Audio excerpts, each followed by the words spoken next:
Po siyang MDL at saka rapid na horn. Yan. Tapos mga yan, Dresser, Revolution.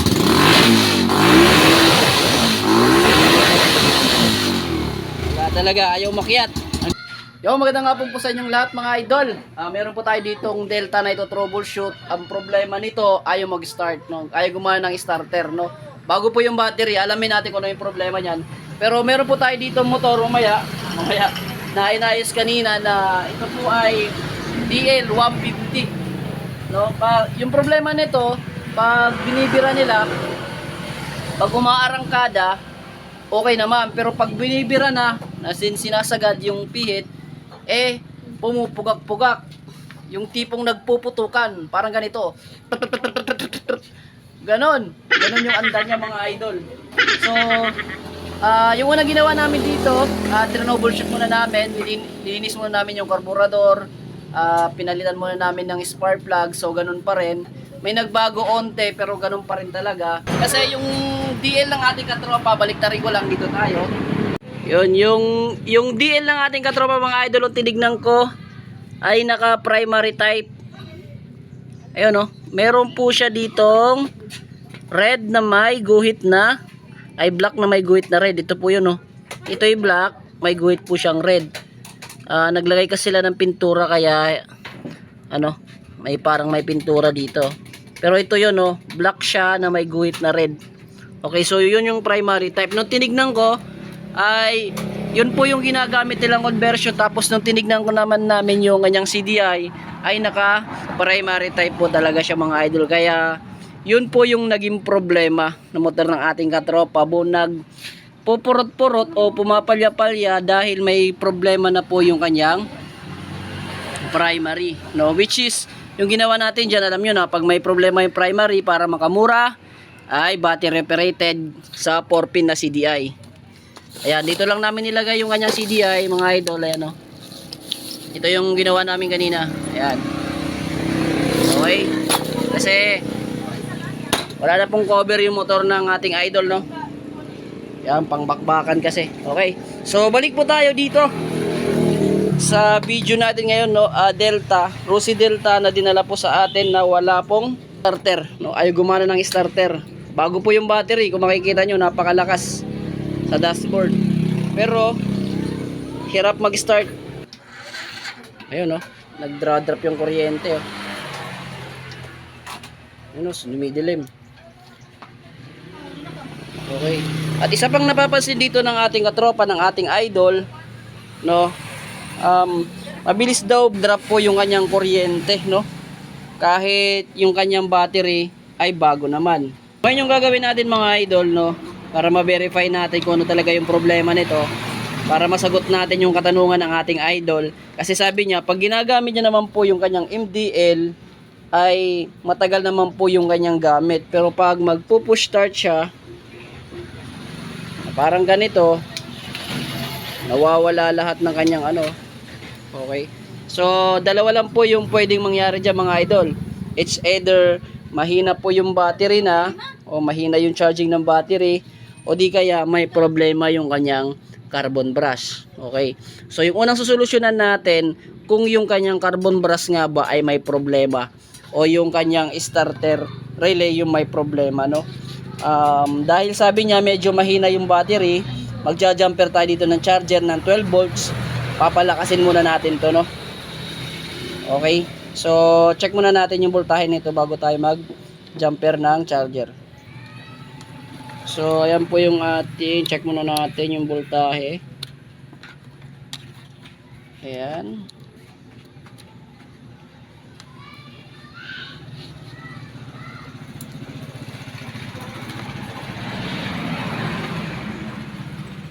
Yung rating niya.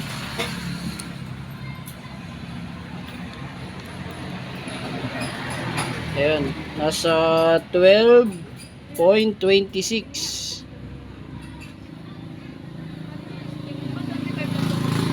Okay. Alright. So sa 12.56 o 25 26, ano, 12.26. Pag normal naman po, walang problema yung ating relay o yung ating starter, ay makakapa-under pa yan. Pero isang pindutan lang. Pag magpindot ulit, drop yan. Okay, so pipindutin ko po yung starter. Tignan nyo po, no? Pipindutin ko po yung starter. Tignan nyo po. Ayan, bumabagsak agad, no? Hindi ko pa pinipindot yan, mga idol. Bumabagsak yung kuryente. Yun, no? Nagsi 7. May 2 pa. Ayan. Bumabagsak talaga. Okay.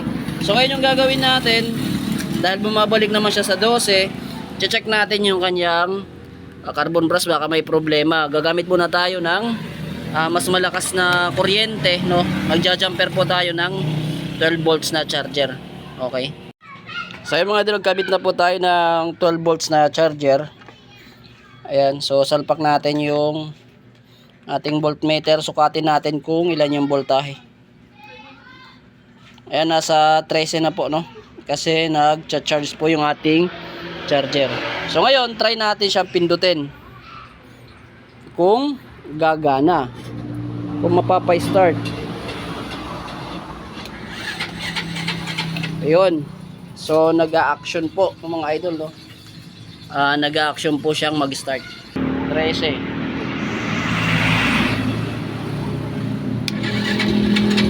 Yun. Nag-start mga idol. Okay, so gamit ang 12 volts na charger, nag-start po siya ulit.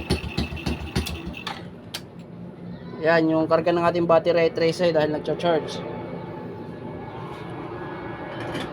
Start natin. Yun. Start siya mga idol, no?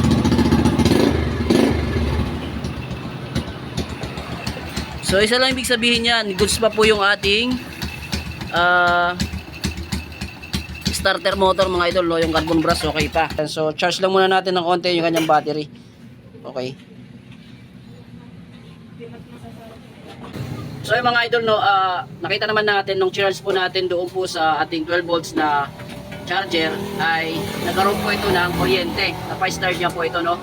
Ibig sabihin yung karga ng battery yung battery ng ating idol na may karga na po na 12 volts 0.25 ay hindi po mapaikot yung starter motor. Nung kinargahan po natin ng kuryente ng ating charging ay lumakas po siya, no? So na-verify natin na goods pa po yung kanyang starter motor, no? Observe rin po natin kasi sabi rin ng ating idol nasa 2 buwan na hindi niya ginagamit yung kanyang starter kasi hindi na nga gumana. Kaya bumili siya ng bagong battery, pero pagkadating ng kanyang bagong battery ay ganun pa rin po yung senaryo, ganun pa rin po yung sitwasyon, ganun pa rin yung problema ay mag-start. Okay.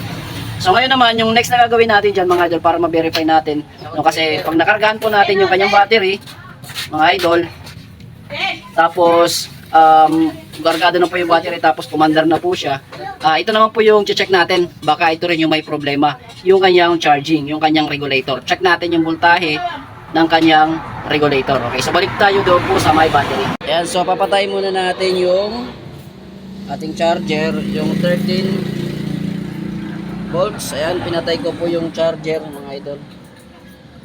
Nagkarga po siya mga idol, oh. Nag-13 po yung kanyang battery, no? Sa ilang minutong charge lang. Buksan natin. Ayun, bumagsak, nag-13. So try nga natin kung yun, nag-12. Try natin kung mapapaikot yung 12.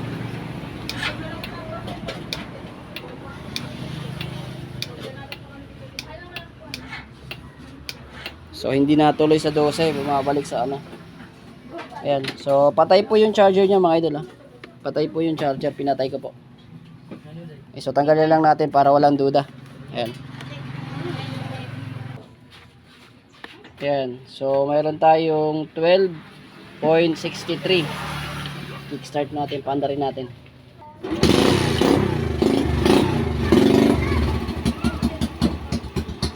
Ayan, so nag-13 po siya mga idol, oh. 13.2. Bibirit natin.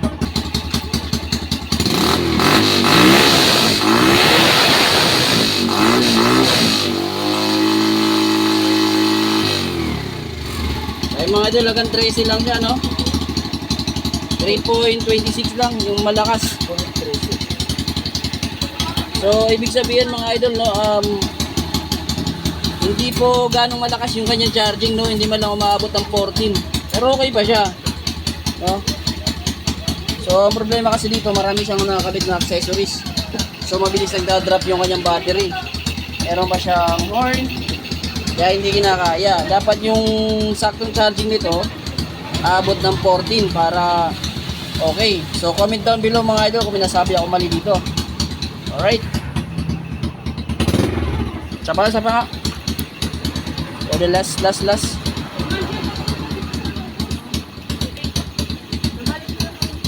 Siya na mga idol, oh. Hirap pag isang kamay lang. Yan, 13, revolution.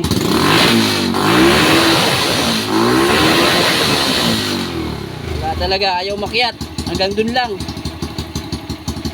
14? Oo, hindi na 14. Patay mga susi. Wala, hanggang dun lang talaga, 13.22, no?